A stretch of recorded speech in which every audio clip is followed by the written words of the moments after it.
panig ng mga naka-uniforming personnel, huwag kayong pumayag na magamit kayo para pagkitin ng boses ng lumalaban dahil kayo ang nagbabiolate ng non-partisanship. Kasi kayo yung lumalabas na partisan, hindi yung mga lumalaban. Kaya dapat po,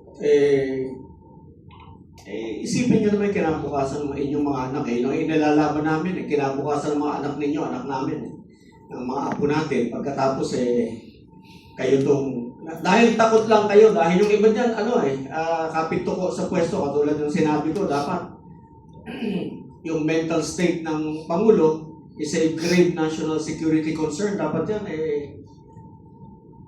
pa-examine natin. Yung duty ng gabinete ng Pangulo yan, to help him examine. Sulatan nila yung Senate President at saka yung Speaker of the House at sabihin na dapat ipa-examine natin ang Pangulo para malaman natin ang tunay na kalagayan ng kanyang pag-iisip. Kung dahil may allegation na siya ay prolonged user ng cocaine. And when you do that for a long time, yung epekto kasi ng cocaine sa brain, nakakashrink ng utak yan, nakakatuyo. And when it shrinks, hindi na parehas sa pag-iisip niyan. Nag-hallucinate pa yan. So, and in times of emergency, yung crunch time na tinatawag natin, hindi mo maasahan muna sa atin yan. So, dapat trabaho ninyo yan. Kayo sa Sandatahang Lakas, kayo sa National Defense, sa DILG, lahat kayo. I think it's incumbent upon you to do your duty under the Constitution. Have you examined? Para magkaalaman tayo, para ma-settle natin itong issue once and for all. Confronting the President himself. Yan yung problema pati yung chain of command Paano kung yun nandun sa chain yung problema? Paano po proteksyonan mo yung government? You're loyal to the government. You're loyal to the government and to the Constitution, not to the person. Paano kung yung person ang problema natin? Like right now, we are confronted with a situation where the allegations of widespread, big-time plunder is on the President himself. Bakit ayaw ninyong, why don't you ask him to face the music? Hindi pwede yung shielded ba siya dun sa Hindi gano'n Kailangan para, tuloy-tuloy ang negative rating na yan because that's a telling one. That's, well, I don't know whether abutin pa siya ng 2020 pagkaganyan ang pagbagsak ng trust rating. Alright, so may tanong po ako. Profile po ba kayo ng impeachment? Yung makabayan block yan ako profile ng impeachment. Kami, alam mo, pero kung sa grounds lang, maraming grounds.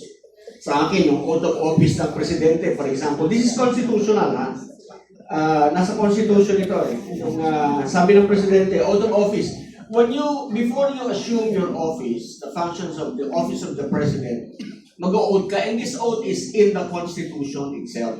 And sabi niya, I do solemnly swear that I will faithfully and conscientiously fulfill my duties as President of the Philippines, preserve and defend the Constitution, execute its laws, do justice to every man, and consecrate myself to the service of the nation.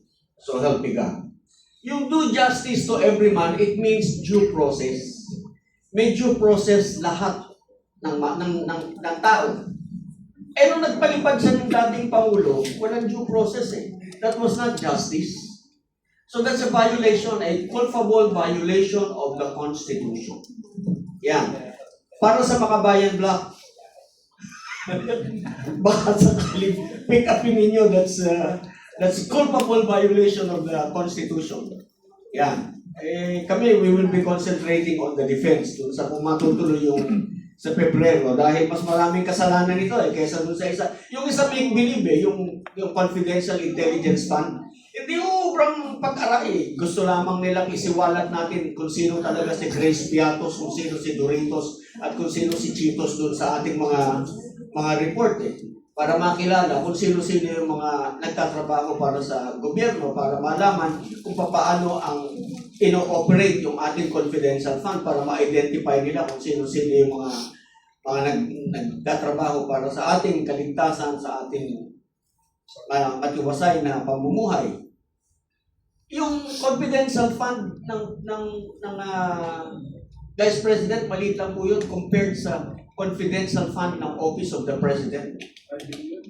Si Presidente Digong, nung matapos yung termino niya, nag-iwan ng 2 billion mahigit na confidential and intelligence fund.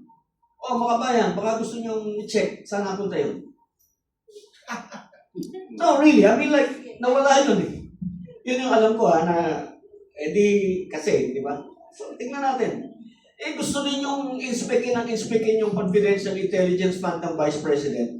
Di yun munang sa'yo, tingnan din natin. Tsaka ito pa, yung pagpondo mo ng confidential intelligence fund sa Office of the Secretary of Education, that too is unconstitutional. That too is culpable violation of the Constitution.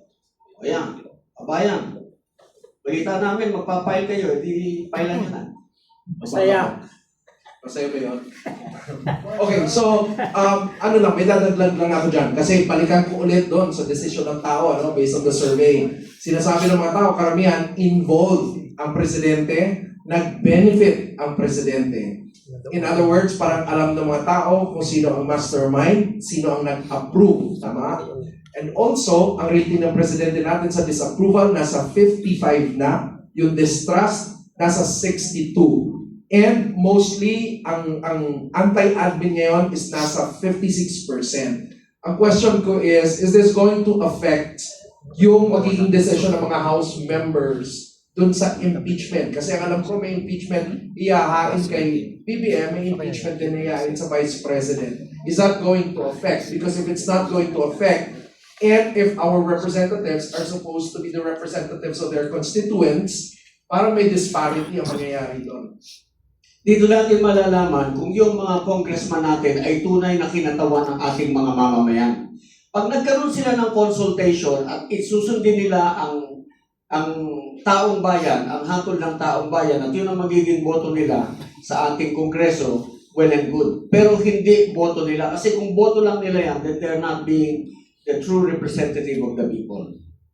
So there's the challenge. Bago bumoto yung congressman nyo, dapat alam ninyo, yung pakinonsulta kayo. Because dapat ang boto nila, boto ng tao. Kasi sinasabi nila na yung boto ng mga congressman na sa impeachment ay boto ng taong bayan. Kung tunay na boto ng taong bayan yan, dapat kinonsulta mo muna ang iyong constituents. Ano po ba sasabi niyo doon, Ma'am Malu? May impact yun, no? May impact yun dahil pumupunta na tayo dun sa institutional inquiry into accountability. Again, depende kung ano yung mga charges na ilalatag. Again, depende kung silang dalawa. Matindi yung silang dalawa. Sa tingin ko, yung Committee on Justice mahihilo kung paano gagawin yung role nila kasi sinabi ng Korte Suprema, oy, mag-hearing kayo ha, hindi na pwede yung fast break sa Senado. So magkakaroon ng hearing sa Committee on Justice, imaginein mo kung yung dalawang presidente at vice-presidente. On the other hand, kung gusto talaga natin ang accountability at kung gusto natin that we seek changes within constitutional ground, that's the only way we can seek accountability. Yun nga lang, tinitingnan ko saan budget kukuha para bayaran ng mga congressman. Meron daw, meron. Oo. Meron na sigitan. Kaya yung 2026 budget, medyo tingnan nyo. Hindi, kasi yung unprogram, wala yung revenue pa So sa tingin ko manggagaling sa AIX, sa MAIP, or sa confidential fund. Confidential fund. Yun tingnan ninyo yan 400 billion. Or sa school buildings. Pero ang problema niyan, yung previous kasi hindi pa nababayaran So, naalala niyo yun, nung sinabi na, oy, ilabas nyo na yan. Yung sabi nung dalawang congressman, ilabas nyo na yan kasi na-commit na yan. Kailangan ng bayaran, di ba? Yes. So kung pareho, yung parehong member ng 19th at 20th at ikaw ay hindi ka nabayaran o hindi ka nabigyan ng allocation, these things can work against the leader. Dahil, nangako ka sa amin, ngayon gusto mo na naman kaming pumirma dyan, hindi mo naman itinuloy, di ba? So, napakahirap na sa quicksand ang administrasyon na ito pagdating sa impeachment sa Pangulo.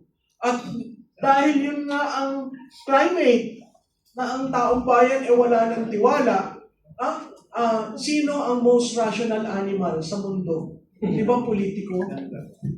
Alam nila ang dapat gawin para manalo. So asahan mo dito sa impeachment, very tricky ito. Hindi porke nasa administration ka, susuporta ka. Hindi porke sinabi ng oligarch behind a political party, susuporta ka. Kasi titingnan nila ng oligarch, uy, naipit ako dito. Uy, hindi ako makagalaw. O lahat ng pangako ng proyekto hindi na ilalabas. So all these things, ang sense ko, ang Pangulo nasa catch-22 position.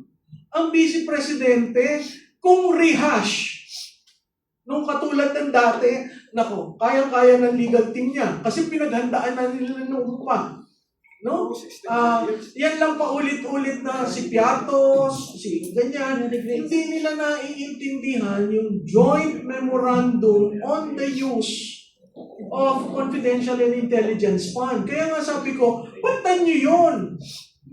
Diba? Hanggat hindi yun napapalitan, yun ang governing law.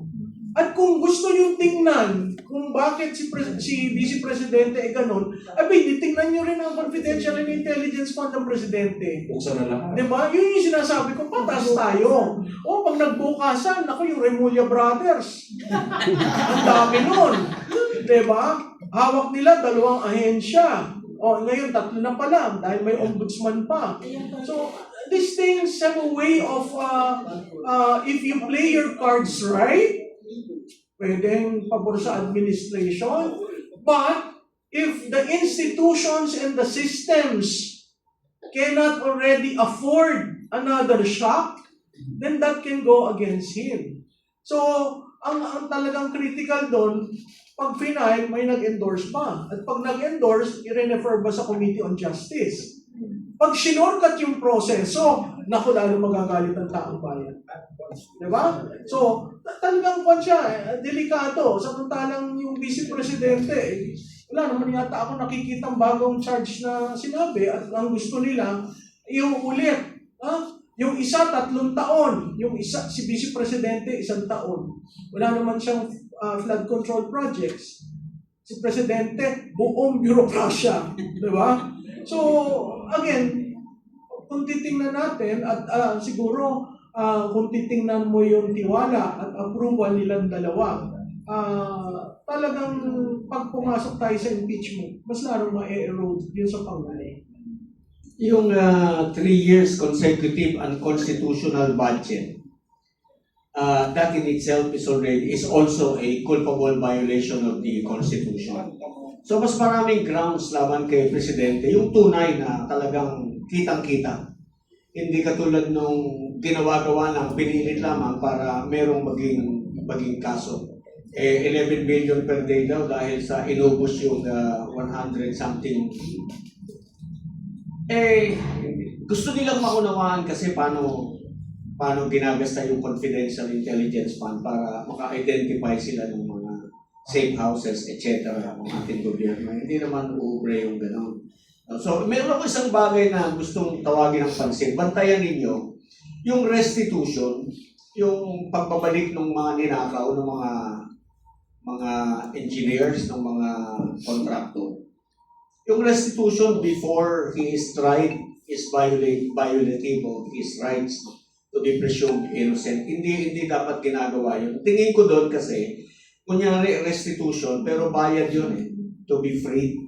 Baka bayad yun ng mga nag-return, ito yung share mo po, ito sa'yo na. So bantayan ninyo kung saan napunta yung isinauli na pera. Dalawa lang yata yun, si Hernandez at saka si Alcantara. So, yan, gagawing state witness yan.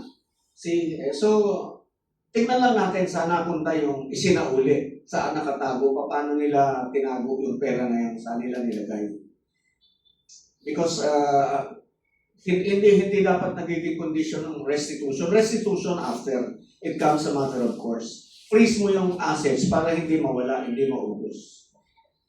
Hanapin mo yung bahay kung saan nakatago yung mga pera. Kasi wala na yata sa bangko yung mga pera yan na nasa bahay-bahay. Hindi natin trace yun, syempre, na kung saan tinago. Pero mahahanap mo yun eh.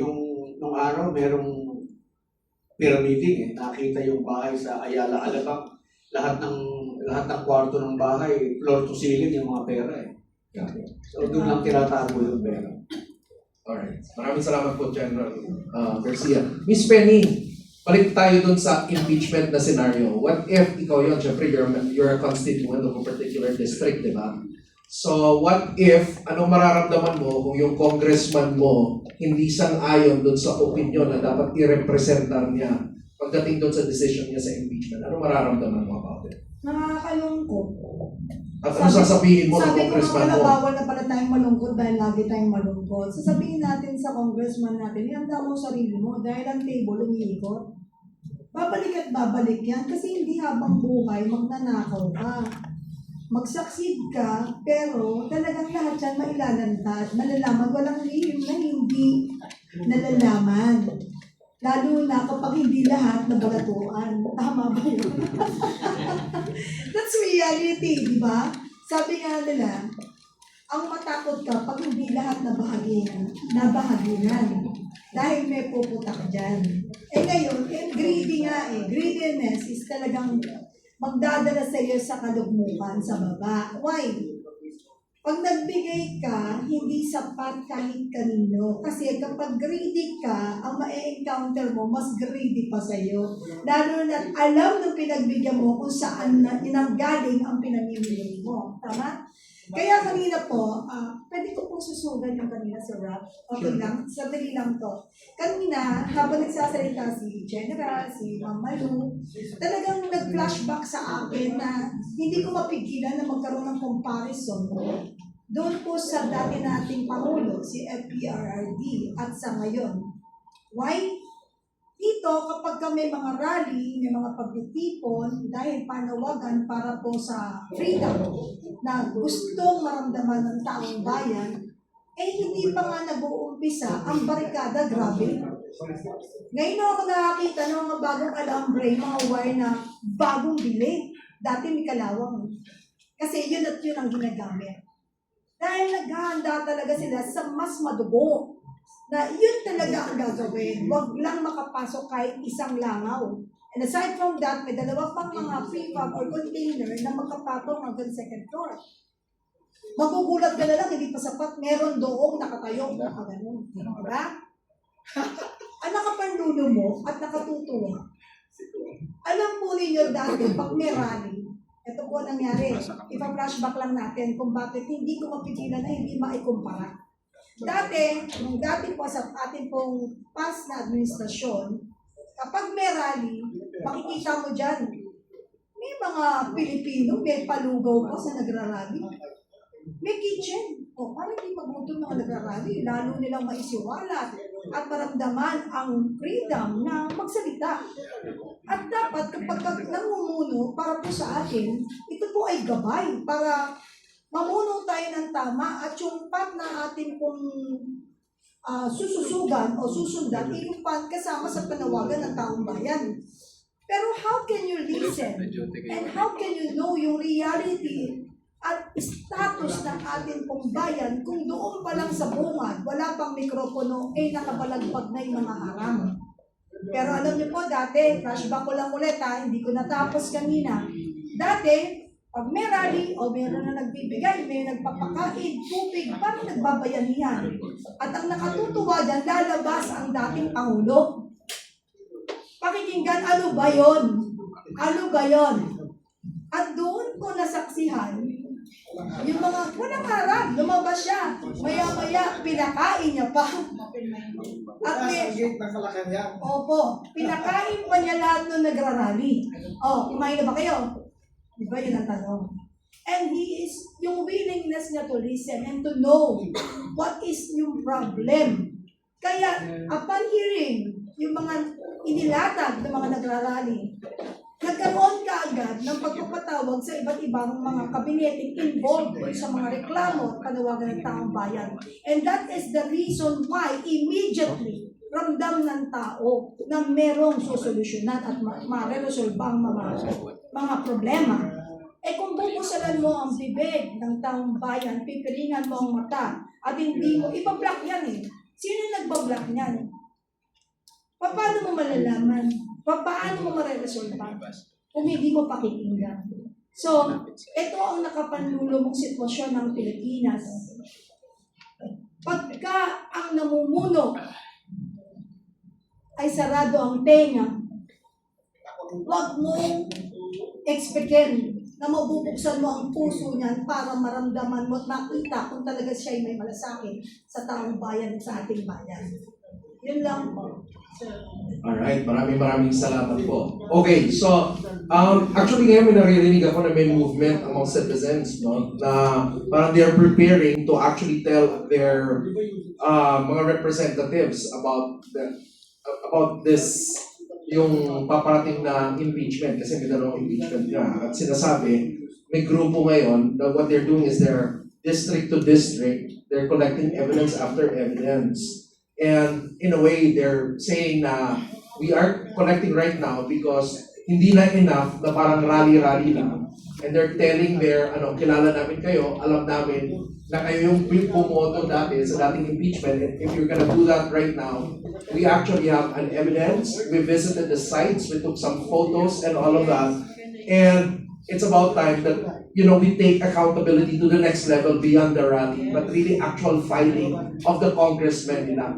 So already there are some districts na ginagawa daw yun. Alright? So which is, I think, it's something that's magandang move, no? Na ginagawa ng mga tao para talagang alam ng mga congressman na hindi lang ito at the national level ang presidente ang dapat managot. But also, sa mga mismong decisions nila, hindi sila pwedeng magtago doon lang sa mga national issues, but people are already bringing up the accountability level doon sa district level and also evidence after evidence mismo doon. Kasi mas madaling hanapin yung evidence di ba? From the published na data at kung ano ang meron, tapos trace nila yung mga contractors. In fact, they were also saying na may nakausap silang mga local contractors who are also willing to say na ganito yung mga naging arrangements and all of that. So, sana mangyari siya all over the Philippines. No? Hindi ko alam anong extent ng scale na ginagawa nila, but something is happening right now. Maganda yan, ha? Naalala niyo yung mga butante sa distrito ni Congressman Momo? Sila nag-file na sa ethics, eh. So, siguro, yung parati sinasabi, how do you remove a sitting congressman? Through ethics mo yan. Not to impeachment, not to the ombudsman, but to the Committee on Ethics. No? At crucial yan kasi kung yung utterances ni Congressman Barsaga na hindi pa siya congressman naging ground for his suspension, imagine mo yung ghost projects sa distrito. Pag taong bayan na ang nag-file, ang taong bayan ang kumilos, napakalakas mo niyan. Kayo lang naman ang makakaalam kung dinaya yung inyong flood control project dyan eh. Yung DP, mali. Kayo lang ang nakakaalam niyan. So, siguro part ng bayanihan effort, kung ma-document niyo yan, napakaganda niyan. Kasi, probably hindi makakahabol sa impeachment, but it can add to the climate of such period. And when you file cases before the Committee on Ethics, that is already accountability and justice. Kasi hinahanap po natin yung justisya. Kaya dumadaan tayo sa accountability process kasi kailangan natin ng justisya. Ang sinasabi nga po nila, ito na yung bagong people power. Although, iba-iba, ang tawag nila resibo power. Wow. Ano nangyayari? They're collecting the receipts, everything, tapos at the same time, some people at the local level who are willing to actually testify. At dahil dyan, pwede mabago ang politika eh. yung sinasabi nila, oh, Malo, parati naman yan nananalo, oh, dynastic, pero pag ang taong bayan ang pumilo, dito sa effort na to, sila rin yung maghahanap ng leader nila. Yun. At least yung leader medyo matatakot, di ba? Na yung mga tao may ginagawa na. Gising. So ganun ang power natin, di ba? Hindi lang hanggang rally, hindi lang pakita yung galit, but also yung power na meron, pwede natin i-document lahat against sa figures na sinabi, magkano ang napuntang insertion or project na ganito, tapos meron ba talaga kasi may mga geotagging naman. Tapos at your level, pwedeng magkolekta ng evidence, tapos mag-file kayo ng ethics complaint against your congressman kung may nakita kayong mga anomalies. Yun po ang power ng taong bayan, and I think that's going to be very powerful if we scale that in all the districts. Kasi this time around, di ba, you don't need a lot of resources kasi hindi naman national, isang buong body, tapos national ang investigate mo. Isang district nyo lang naman. Okay? So, kaya nga kinocongratulate ko yung grupo na yun. Tapos ngayon daw, they're beginning to ask others na medyo kumakalat na sila, silently. Sorry ha, sinabi ko rito. But anyway, I asked permission to share. Sir Rob, alam mo, nakakatawa dyan. At saka, pabor sa ating mga Pilipino. Because of what's happening now, yung mga nakapwesto, nagkampi-kampi, some of them, most of them, konti na pa rin ang nandiyan. Baka dumating ang pagkakataon at panahon, pagdating ng panahon, kumonti yung tatakbo. Konti na lang. Kasi, bulilyaso na lahat ng plano na patuloy, dekada na nangyayari pa ulit-ulit sa ating bayan. At saka, mag-iingat na yan. Alam nila, identified na sila na gano'n ang practice. You run, you spend money, pero pag nakaupo ka, times 1,000. Hindi lang. Diba? Billionaire pa. Ginawa nilang milking cow ang posisyon na dapat hindi. Sapagkat under oath ka, maglilingkod ka ng tapat sa bayan, hinalal ka, inupo ka dahil umaasa ang mamamayang Pilipino na isa ka sa magiging parte ng pagbabago ng ating bansa. Pero, nasadlak tayo sa kawalan. Kasi nga, ulitin ko yung sinabi ko, salitang Calvin, nangakuan ka na, gusto mo pa matupad, spoiled brat ka. Di ba? So, hindi tayo spoiled brat. Tayo ay sanay magdildil ng asin pero may nakatagong pork chop sa ilalim. Ibig sabihin, hindi po uto-uto ang Pilipino. Kaya ngayon, kailangan mag-isip tayong mabuti. Napasimulan natin to And it's an eye-opener to all Filipinos. Nasa dali. Nagkakalokohan na tayo. Ayan na naman, ang ganda na naman ng pangako. Ayan na naman, nililinis na naman ang usapan. Iba na naman ang kwento. Tuwing mayroong sinususugan ng taong bayan at malapit na lumabas ang katotohanan, may mangyayari na naman, minsan na naman pag-uusapan. Laging merong pasabog, may nangyari dito, may ganun. Nakakalimutan na natin ang ating pinagmamalaking Mayon Volcano na pumutok. Dapat yun ang dapat na inaano natin. Yung Mayon Volcano pumutok. Dapat yun na sa news. Pero magtaka ka, may ibang issue na naman. Nag-file ng kaso si ganito, nagreklamo dahil may pagbabanta. Sa atin, hindi pagbabanta. Nangyayari na sa ating bayan. Nangyayari na sa ating bayan, yung parang gusto nila tayong busalan at tawakan sa leeg na kung anong gusto nila, yun ang masusunod. And the fact that, nakita naman po ninyo sa kataas-taasang hukuman o the Supreme Court, meron doon isang babae, may libahan, nakapiring. Tanggalin natin ang piring, baka pinahina nila yung mata para wala nang makita. Kasi, pati yun, they are, yung term na ginagamit nila is, bending gano'n? Tingnan ninyo yung timbangan, baka nakabend na rin. Pero sa mga taong maalam at gustong matutunan ang tama, siyempre, ang dapat, kailangan, boses, paninindigan nating lahat para hindi magpatuloy ang kasamaan, ang pag-alipin sa ating lahat. Kasi, hindi tayo dapat magtiis at tapusin yung kanilang panahon para patuloy nila tayong isahan, baguhin ang ating bayan at maghari ang kasamaan. Sapagkat pag nagpabaya tayo, sino ang kaawa-awa? Tulad ng sinabi ni General. Isipin ninyo yung mga ating mga anak, magiging apo, mga kabataan na kailangan merong magandang patutunguhan ng kanilang future o yung buhay. Pero pag tayo nagpabaya, anong future may bibigay natin sa ating mga kabataan? So this time siguro, yung mga pangyayari to is part of life ng Pilipino dahil binuksan na nila ang pinto para magising ang Pilipino at ipagpatuloy natin, tuloy-tuloy lang dahil lumaban na tayo eh. Kung tayo matatakot, it's always the fears that will kill us all. Kasi kahit anong gawin ninyo, negative tayo sa kanila. Why? Kasi hindi natin pinapayagan ang kasamaan. Hindi natin pinapayagan ang mga pagnanakaw ng paulit-ulit. Dahil alam natin hindi ito tama. So, pag maraming nanindigan, tuloy-tuloy ang pagbabago, may kinabukasan po ang Pilipinas. Kaya nga, hindi tayo nananawagan para magkagulo, ha? Ang pananawagan natin is tanggalin ang mga nanggugulo. Pero, ma'am,